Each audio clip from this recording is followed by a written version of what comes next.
오늘 장의 중심이 될 중요한 이슈엔 전략을 통해 정리해보겠습니다. FR자산관리 길건우 대표, 권혁준 경제평론가, 프레스티지 경영전략연구소 반종민 소장, 헤르메스 스탁 하창한 본부장 나오셨습니다. 어서 오세요. 네, 첫 번째 이슈부터 짚어보도록 하겠습니다. 첫 번째 이슈로는 수출주 한번 살펴보도록 할 텐데요. 올해 연중 수출주가 강세를 띈 것으로 나타났습니다. 강달러 수혜가 부각이 되면서 수익률 상위권에 기록을 했는데요. 금리 인하 속도 조절론에 따른 고환율 전망이 나오고 있는 가운데 계속해서 수출주들이 유리한 입지를 차지할 수 있을지 반종민 소장님께 여쭤볼게요. 일단 당분간 수출주에 대해서는 관심이 계속 좀 유효할 것 같습니다. 이게 아마 4분기 분위기까지는 계속 좀 연출이 될 수 있기 때문에 지금은 4분기 실적 나오기 전까지는 그래도 수출주 위주로 좀 살펴보시는 게 좋지 않을까라는 말씀을 드릴 수 있을 것 같습니다. 올해 이제 HD 현대일렉트릭과 그 삼양식품의 경우에는 계속 좀 강세를 보였는데요. 특히 HD 현대일렉트릭은 미 전력 수요 급증 그리고 인프라 확대 등의 영향에 따라 굉장히 좀 올해 1월에 10만 원에서 현재 지금 36만 원까지 상승을 했다라고 보시면 될 것 같고요. 삼양식품의 경우에는 이제 불닭볶음면의 인기를 통해서 수출이 이제 증가를 하면서 19만 원에서 74만 원까지 가파른 상승세를 좀 보여줬습니다. 그만큼 이 두 기업의 경우에는 수출에 대한 중심이 굉장히 좀 확대되면서 부각을 계속 좀 많이 받았다라는 말씀드리겠고 거기에다가 이제 환율 효과까지 이제 같이 좀 부각이 되면서 실질적인 부분들이 굉장히 좀 좋은 모습들을 보여줬다라는 말씀드리겠습니다.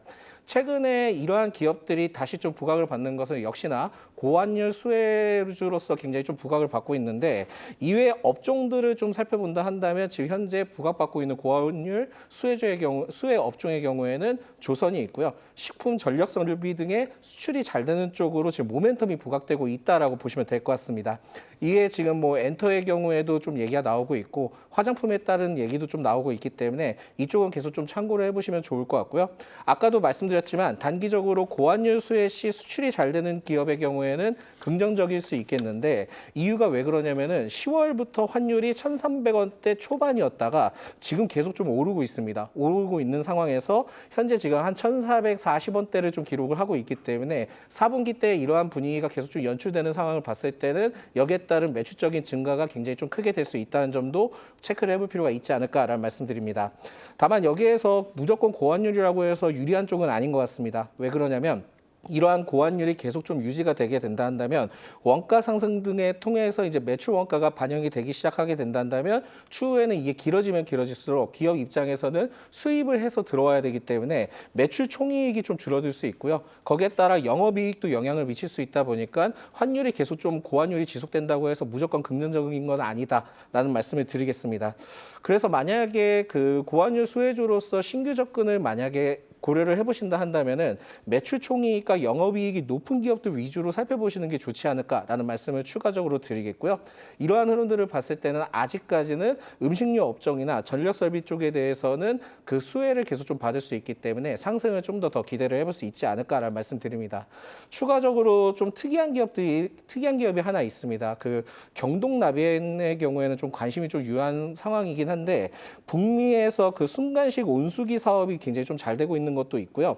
게다가 작년에 외화금융자산에 대해서 7,800만 달러를 좀 기록을 했는데 3분기 시점까지 보니까 외환금융자산이 1억 1,000달러 정도, 1,000만 달러 정도 기록을 하는 것을 봤을 때는 여기에 따른 환율 수혜가 가능하기 때문에 경동나비엔의 경우에는 좀 관심이 유효하지 않을까라는 말씀드립니다. 예, 수출로 번 돈을 좀 쌓아놨나 보군요. 네, 많이 좀 쌓아놓은 것 같습니다. 예, 고환율 경제 부담을 가중시키죠. 지금 말씀하셨듯이 1,400원대, 거의 1,450원대 이렇게 이제 지난주 금요일에 뉴욕 증시가 조금 올랐습니다. 개인 소비 지출 PCE 물가가 시장 예상보다 좀 낮게 나오면서 올라주면서 달러 가치가 조금 약세를 보이긴 했습니다만 그럼에도 불구하고 여전히 원달러 환율 고공행진하고 있습니다. 수출주에 대한 선별적인 접근이 필요하다는 의견 지금 참고하시기 바라겠습니다.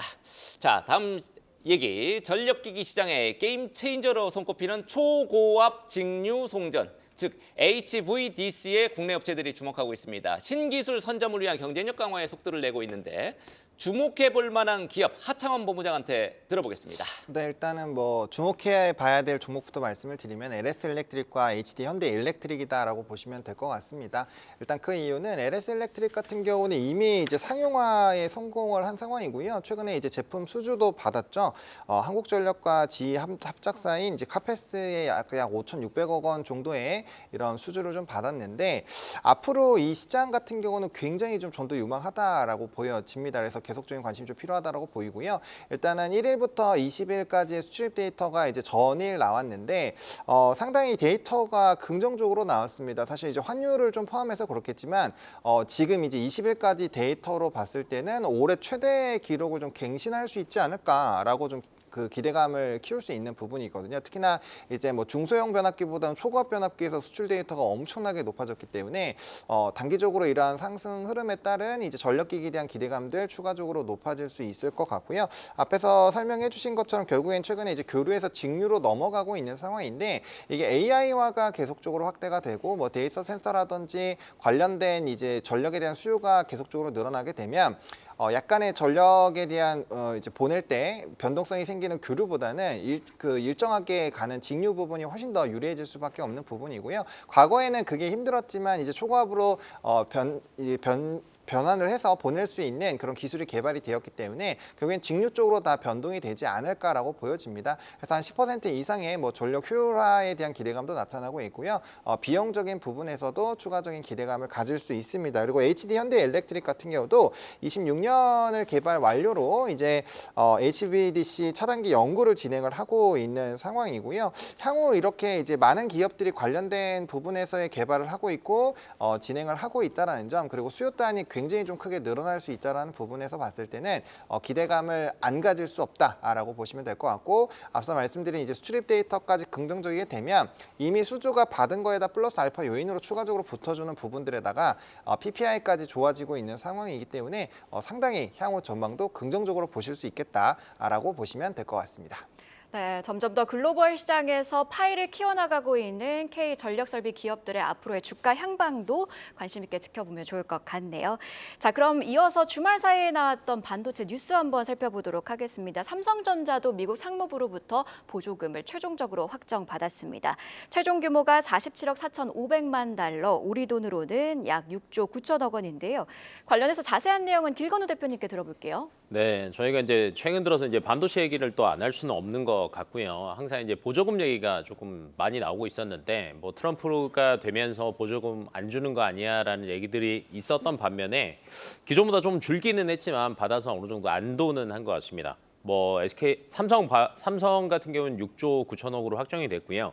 전날 SK 하이닉스는 6,600억으로 확정이 됐는데 4월에 사실은 이제 예비 거래 각서라고 해서 그때 당시에는 9조 2천억 정도 예상을 하고 있었는데 그때에 비하면 한 26% 정도 떨어진 수치다라고 생각하시면 될 것 같고요.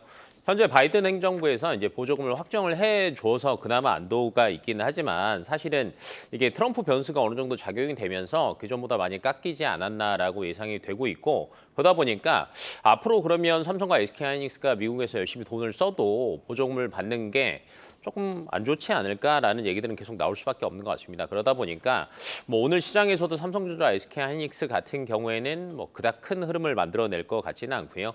그다음에 이제 마이크론이 실적 발표를 했습니다. 근데 이 실적을 조금 자세히 들여다보시면은 반도체가 앞으로 조금 어떤 방향으로 투자를 잡아야 될까라는 것들을 조금 가이던스를 잡으실 수 있을 것 같은데, 마이크론 매출 자체로만 본다라고 하면 굉장히 많이 늘었습니다. 뭐 이제 작년 대비하면 46% 정도 늘었고요.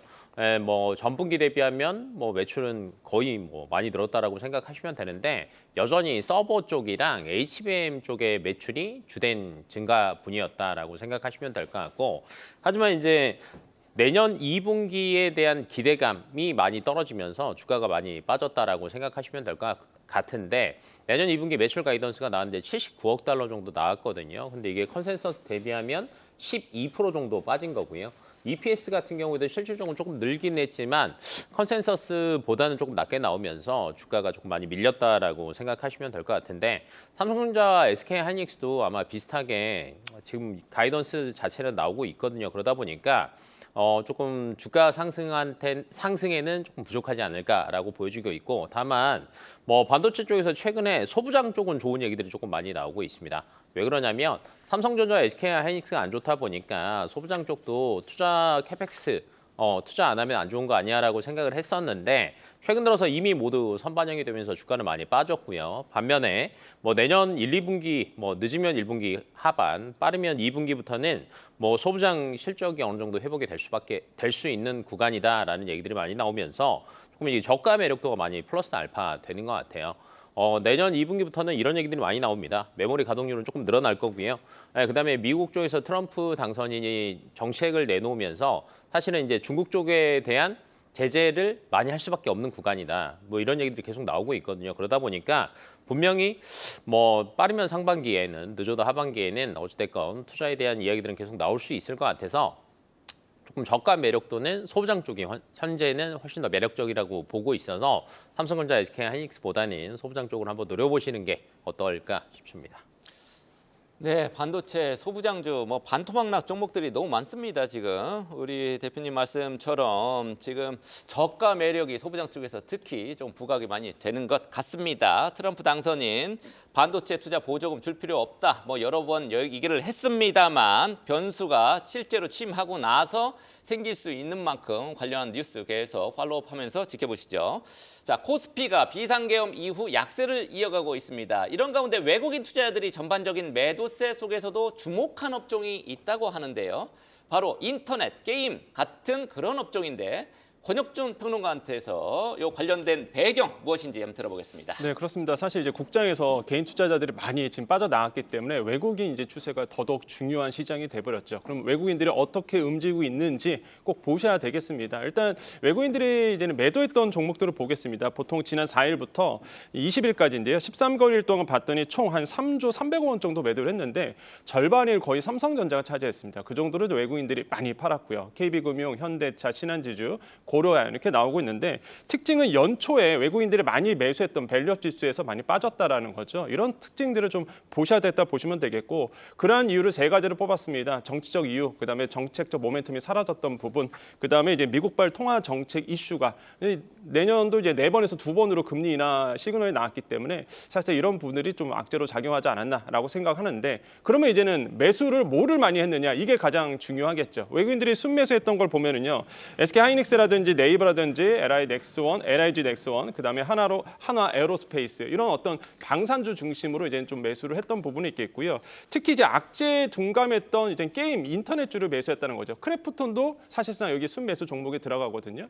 그러니까 이렇게 뭐 사실상 봤을 때 악재에 둔감한 인터넷 게임, 그다음에 확실한 수출 모멘텀이 있는 이런 어떤 방산주, 조선업, 이런 데에서 이제는 순매수가 들어왔다는 겁니다. 그러면 이제 좀 의아한 게 이럴 거예요. 아니, 게임주 같은 경우는 경기 민감 아니냐 하실 텐데 꼭 그렇지만은 않다라는 거죠. 사실상 경기가 둔화됐을 때 많은 분들이 저렴하게 즐길 수 있는 엔터테인먼트가 뭐가 있을까 본다 그러면 모바일 게임, 이런 것들을 많이 봅니다. 그래서 이런 게임주에 대한 외국인들의 러브콜이 있었다라는 거 여러분 꼭 기억하시면 되겠고, 그럼 시장의 관심은 어디 있느냐? 첫 번째, 아까 소장님이 말씀하신 것처럼 고환율 상태입니다. 그 고환율 수혜주를 보셔야 되는데, 대표적으로 역시나 이제는 수출 중심의 어떤 종목들이겠죠. 그래서 뭐 자동차, 조선업, 이런 수출 종목들에 관심을 갖게 되는데, 다만 그런 거 보셔야 됩니다. 아시겠지만 지금 강달러 기조인데 우리나라만 사실 평가 절하된 건 아니거든요. 다른 여러 나라도 똑같습니다. 달러만 강하고요. 뭐 달러 인덱스 보시면 108 정도 기록하고 있기 때문에 사실 다 똑같습니다. 다른 나라들과. 그래서 이런 부분들은 좀 주의할 필요가 있겠다는 말씀을 드리겠고. 예, 중요한 포인트입니다. 예. 그다음에 두 번째로 본다 그러면 경기 방어주에 좀 집중을 하시라라고 좀 말씀을 드리겠습니다. 뭐 경기 방어주 딱 하면 생각나는 게 필수 소비재, 그다음에 이제 유틸리티, 그다음에 이제 통신업계, 이런 정도로 이제는 관심을 보셔야 되는 부분이다. 그래서 지금 상황 갔을 때 경기 하방 압력이 커지고 있다 보니까 이러한 섹터별로 아마 이제 좀 보시는 게 굉장히 중요하다라고 말씀을 드리겠습니다. 네, 생각 보면 뭐 원화만 약세가 아니라 엔화도 약세고, 맞습니다. 다른 통화들, 신흥국 통화들 다 약세. 뭐 멕시코, 브라질 지금 뭐 말이 안 되죠. 지금 굉장히 약세를 보이면서 사실 이런 측면에서 보면 우리 수출 기업들 원화 약세에 따라서 경쟁력이 더 회복될 수 있겠다 이렇게 기대를 했는데, 다른 신흥국들, 경쟁하는 국가 다 똑같다는 거죠. 그래서 아까도 말씀하셨듯이 수출주들도 조금 업종별, 기업별로 좀 차별화 양상 좀 지켜봐야 된다, 이런 얘기했던 것 같아요. 네, 이렇게 전반적으로 업종, 관심 업종까지 한번 체크해 봤는데요. 이어서 가장 빠른 리포트 한번 확인해 보고 오실까요? 박정은 캐스터가 준비했습니다. 네, 오늘 아침에 나온 리포트 정리해드리는 가장 빠른 리포트엔 공시 시간입니다.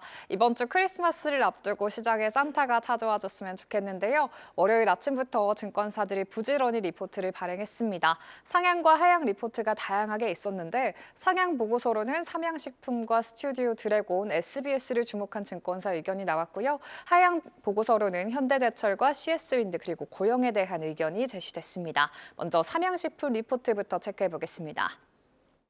신한투자증권은 오늘 삼양식품에 대해 최근 급등에도 업사이드는 충분하다며 목표 주가를 72만 원에서 76만 원이 아닌 86만 원으로 19.4% 상향 조정했습니다. 최근 중국 시장의 내수 시장 대응과 현지화 전략 강화를 위해서 생산법인과 함께 현지 공장 설립을 결정한 가운데 투자금 2,014억 원을 통해 중국 자싱신에 6개의 생산 라인을 신설할 전망인데요. 현지의 생산 설비를 통해서 25%의 고비 중에 고성장하는 중국 시장 빠른 대응이 가능하다며 노무비와 관련된 관세 그리고 물류비 등을 절감해 제품과 마케팅에 재투자함으로써 점유율 상승이 기대된다고 분석하기도 했습니다. 내수 소비 둔화 등으로 국내 음식료 시장의 양적 한계가 명확한 상황에서 삼양식품의 성공 사례는 모범적이라고 짚어낸 점 투자에 참고해 보시고요. 앞으로의 주가도 불닭볶음면처럼 빨갛게 우상향할 수 있을지도 지켜보시죠. 다음은 SBS 보고서입니다. 시가총액 1조 원의 향기가 나는 역대급 넷플릭스 계약, 제목에 깊은 기대감이 담겼습니다. 오늘 하나증권은 SBS의 목표 주가를 기존 2만 원에서 4만 원으로 100% 2배나 높여 잡았습니다. 대신증권은 기존 2만 6천 원에서 2만 9천 원으로 올리면서 리포트를 발행한 증권사 모두 목표가 상향에 나선 점 특징적이었는데요. SBS와 넷플릭스가 처음으로 방송사 편성 전체를 서비스하는 등 6년짜리 국내 최장 기간의 전례 없는 계약을 체결했습니다. 특히 하나증권은 이번 계약의 영향으로 광고 업황의 특별한 회복 없이도 2027년 내에 1,000억 원 안팎의 영업이익을 낼 수 있을 거라고 분석했습니다. 지난 금요일 상한가에 이어서 오늘도 밸류에이션 상향이 가능할지 주가 흐름 함께 주목해 보시죠. 지금까지 가장 빠른 리포트앤 공시 박정원이었습니다. 네, 저희가 오늘 삼양식품 이야기를 좀 했었는데 목표가 상향 리포트가 나왔네요. 오늘장 흐름도 함께 지켜보시길 바랍니다. 자, 한국이 미국의 배터리 소재 수입 시장에서 1위 자리를 굳건히 굳힌 것으로 나타났습니다. 미국의 배터리 소재 수입이 2배 가까이 느는 동안 중국 비중은 크게 줄고 한국 비중은 급격히 늘어났는데요. 관련해서 투자 포인트는 어떻게 잡아봐야 될지 반종민 소장님께 여쭤볼게요. 네, 일단 2차전지의 기업 경우에는 오늘 좀 상승할 수 있는 여력은 있는 것 같습니다만 이러한 상승세가 좀 지속되려고 하려면은 결국은 그 업종에 대한 그 턴어라운드를 좀 보여줘야 되지 않을까라는 말씀드리겠고요. 추가적으로 그 미국과 정책과 관련된 부분들을 좀 면밀히 좀 살펴봤을 때 이게 좀 어느 정도의 좀 이뤄지는 시점을 봐야지 전체적으로 좀 2차전지에 대한 분위기가 좀 긍정적으로 연출될 것 같다라는 말씀을 먼저 드리겠습니다. 먼저 이제 그 지금 이슈가 나온 거는 이제 작년에 미국 배터리 소재에 대해서 수입액이 우리나라가 1위를 차지를 했다는 건데요. 이게 미국의 그 양극재, 음극재, 분리막 수입액에 대해서 2020년 당시 때 한 50억 달러 정도 됐었습니다. 근데 작년에 96억 달러로 93% 증가를 했다라고 좀 말씀을 드릴 수 있을 것 같은데 이러한 상황들을 통해서 작년에 이제 미국 배터리 소재 수입액이 우리나라가 1위를 차지를 했고요. 그 3위가 우리가 좀 우려를 했던 중국이 좀 3위를 좀 했기 때문에 여기에 따른 분위기가 좀 긍정적으로 연출이 될 수 있을 것 같기는 합니다. 이러한 이유는 봤을 때는 LG 에너지 솔루션과 그 한국 배터리 3사가 미국의 대규모 배터리 공장을 지으면서 실질적으로 좀 효과를 얻었다라고 볼 수 있을 것 같거든요. 그렇다 보니까 이러한 기조를 봤을 때는 올해도 그 1위는 좀 굳건히 좀 지키지 않을까라고 보는데 다만 이제 수입액에 대해서는 좀 줄어들 가능성이 있긴 합니다. 그만큼 2차전지 산업에 대해서 최근에 그렇게 뭐 매출이든 뭐든 크게 이제 뭐 증폭적으로 증가한 것이 아니기 때문에 작년보다는 그래도 좀 수입액에 대한 부분들은 좀 줄어들 수 있겠다라고 정도만 알고 계시면 좋을 것 같습니다.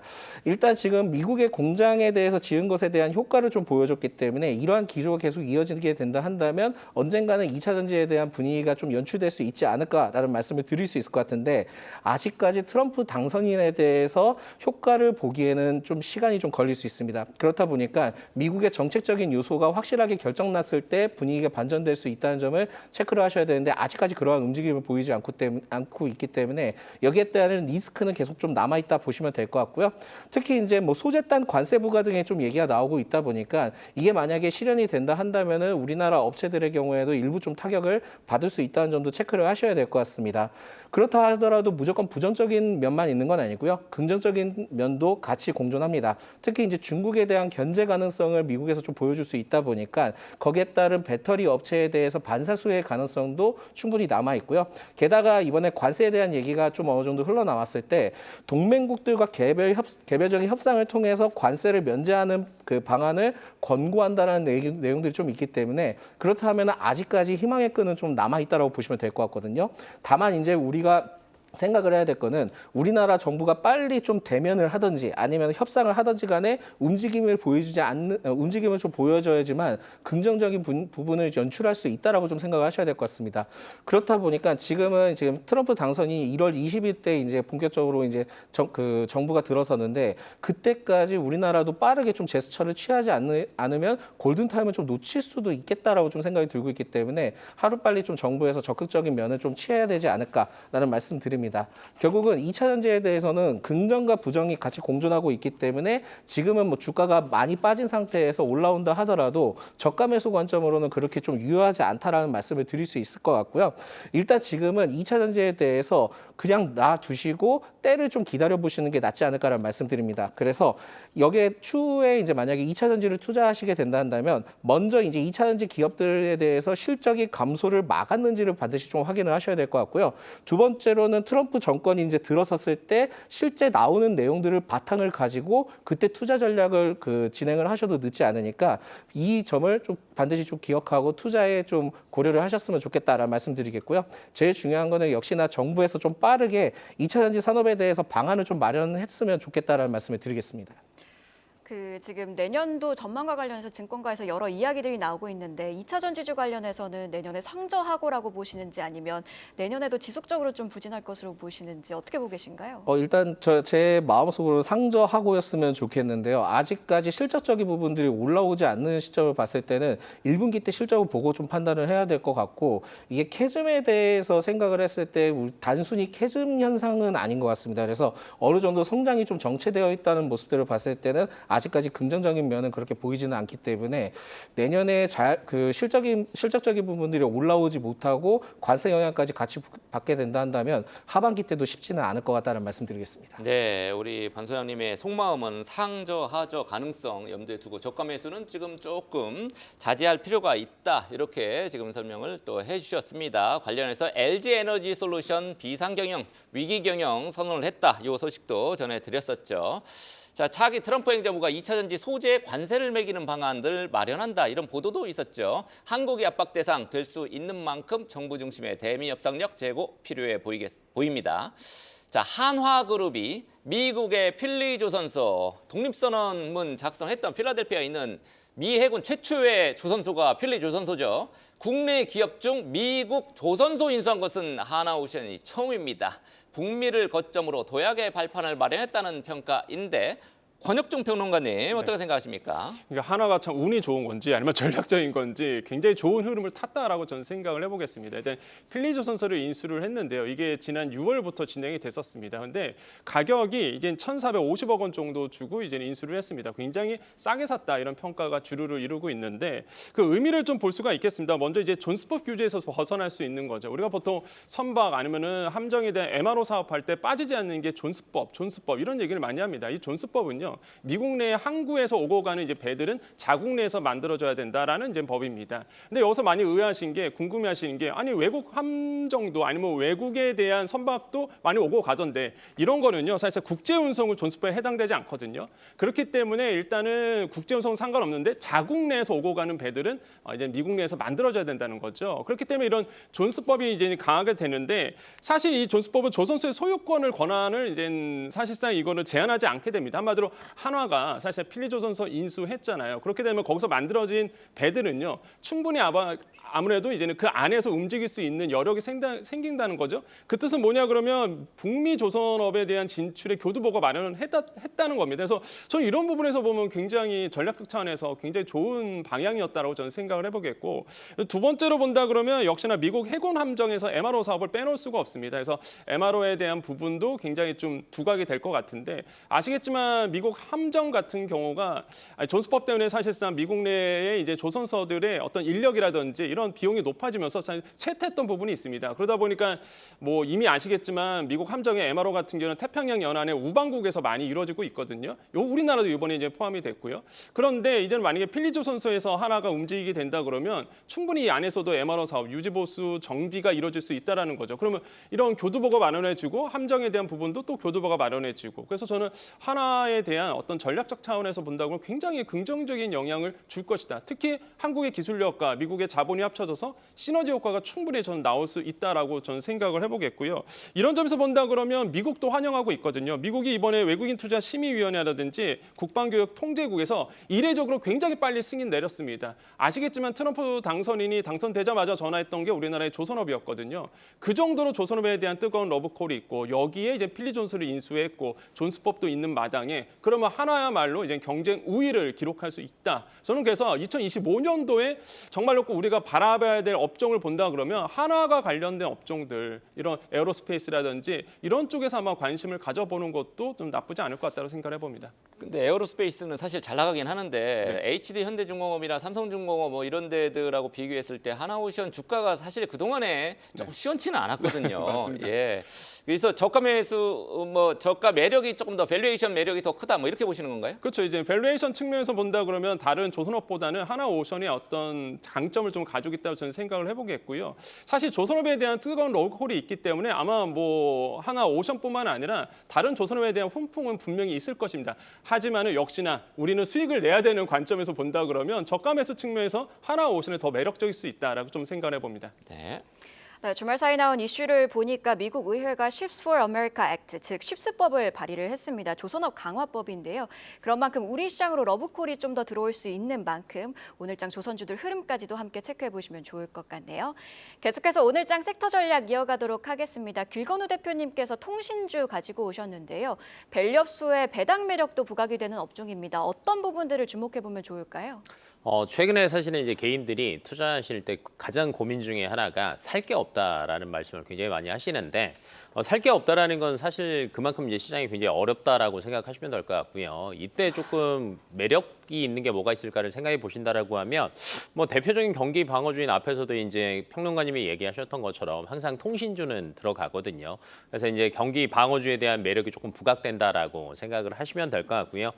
그래도 이제 경기 방어주라고 해도 사실은 주가가 굉장히 높게 있다라고 하면 사실 손이 가는 게 굉장히 어렵습니다. 근데 최근에 이제 주가를 보시면 고점 대비해서 뭐 SK텔레콤, KT, LG유플러스 다 보시면 한 9에서 10% 정도는 다 빠져 있어요. 그러면 이제 이 구간은 충분히 매력적인 구간이라고 저는 개인적으로 생각하고 있고, 두 번째로는 이제 항상 배당 얘기를 할 수밖에 없는데 이번에 밸류업 지수에 SK텔레콤이랑 KT가 포함이 됐습니다. 통신 3사가 ROE 목표도요, 굉장히 딱 그 매력적인 구간들을 발표를 했거든요. SK텔레콤 뭐 10% 이상 하겠다, 뭐 LG유플러스 같은 경우에도 8에서 10% 정도, 거의 이제 대부분 10%까지는 거의 확대를 하겠다라고 얘기를 하고 있다 보니까 조금 더 매력적으로 보여지고 있고요. 근데 통신 3사들이 항상 그 연말을 배당 기준일로 많이 삼았었는데, 그럼 주가가 항상 언제 올랐냐면 10월 말부터 11월까지가 주가 상승이 가장 높았었습니다. 근데 이번에 배당 기준일을 내년 2월에서 3월로 변경을 했습니다. 그러다 보니까 지금이 조금 투자자들이 들어올 수 있는 구간이다라고 생각을 해보신다라고 하면 아마 연초로 넘어가면서 조금 이렇게 배당 매력도 부각되면서 주가가 올라갈 수 있다라고 이제 생각을 하시면 될 것 같고요. 그다음에 저희가 이제 트럼프 얘기를 안 할 수는 없죠. 트럼프 집권 이후에 뭐 혜택을 보는 업종, 피해를 보는 업종, 이런 얘기들이 항상 나오는데, 통신 업종은 그래도 수혜를 보는 업종에는 항상 들어갑니다. 왜 그러냐면 내년에 이제 통신 관련돼서는 얘기들이 굉장히 많이 나올 거고요. 자율주행 얘기들도 이제 굉장히 많이 나오고 있는데, 결론은 여기에도 굉장히 중요한 게 통신입니다. 통신 서비스도 중요하고요. 통신 장비도 굉장히 중요한데, 내년에 미국 쪽에서는 하반기에 첫 번째로는 주파수 할당 경매가 예상이 됩니다. 그러다 보니까 아마 내년 연초에는 이런 이슈들 때문에 주가가 조금 움직일 수 있고요. 그다음에 AI 규제를 조금 완화한다라는 움직임들이 계속 나오게 되면은 여기는 당연히 통신과 네트워크 서비스나 장비 관련주들은 당연히 투자가 촉진되기 때문에 주가가 올라갈 수밖에 없거든요. 그래서 여기서도 조금 수혜를 볼 수 있다라는 거. 그다음에 최근에 또 이제 이슈되고 있는 테마 중에 하나가 양자 컴퓨터 테마가 항상 요즘에 많이 이슈가 되고 있죠. 근데 양자 컴퓨터가 발달이 되면요, 양자 암호라는 암호에 관련된 것들도 사실은 굉장히 이슈가 될 수밖에 없는데 SKT 같은 경우에는 6년 전에 관련 기술도 인증받았고요. 뭐 에릭슨이나 우리나라 이제 코이버 같은 경우에도 요 양자암호 쪽에 대한 기술은 보유를 하고 있거든요. 그래서 부각이 될 수밖에 없다라는 거 조금 아시면 좋을 것 같습니다. 네, 그래서 최선주는 통신 중에서 KT라는 말씀이시죠? 네, KT가 이제 외국인들이 조금 선호하기도 하고요. 사실 이제 배당 매력도 가장 높고. 근데 그다음에 외국인 지분 한도는 다 찼잖아요. 네, 거의 다 찼어요. 근데 여기서 더 빠질까는 이제 고민을 해보셔야 되는데 저는 외국인들이 놓지 않을 종목 중에 KT는 그래도 좀 들어간다라고 개인적으로 보고 있어서 하방보다는 상방이 조금 열려 있다라고 생각하시면 될 것 같습니다. 네, 알겠습니다. 자, 개장 전 체크포인트 하청한 본부장이 정리해 주시겠습니다. 네, 일단은 뭐 미국 주식이 이제 증시가 훈풍이었기 때문에 야간 선물도 플러스 0.77% 상승을 했습니다. 일단 뭐 반도체 쪽에서의 상승 기조를 좀 한번 체크를 해보셔야 될 것 같고요. 그다음에 이제 1일부터 20일까지 수출입 데이터가 공개가 됐는데 제가 데이터를 쭉 둘러보니 일단 변압기 쪽이 가장 좀 약진을 했었던 것 같습니다. 화장품 쪽에서는 메이크업은 좋았고 이제 기초 화장품 쪽은 조금 부진했고요. 라면 쪽도 살짝 꺾였기 때문에 그런 데이터들을 좀 잘 체크를 해보셔야 될 것 같고요. 오늘 좀 이슈가 많았습니다. 보조금 확정 이슈도 있지만 이제 정용진 회장이 방문을 해서 트럼프를 만난 것들 이제 그런 스토리들이 꽤 많기 때문에 테마성 재료들이 굉장히 많거든요. 그렇기 때문에 장 초반에는 굉장히 빠른 순환매 장세가 예측이 되고 있다는 점 말씀을 드리겠습니다. 네, 이렇게 네 분과 함께 이슈앤 전략 자세히 살펴봤습니다. 도움 말씀 감사합니다. 계속해서 다양한 경제 이슈를 알고 싶다면 구독과 좋아요, 알림 설정 부탁드립니다. AI 캐스터 권미정이었습니다.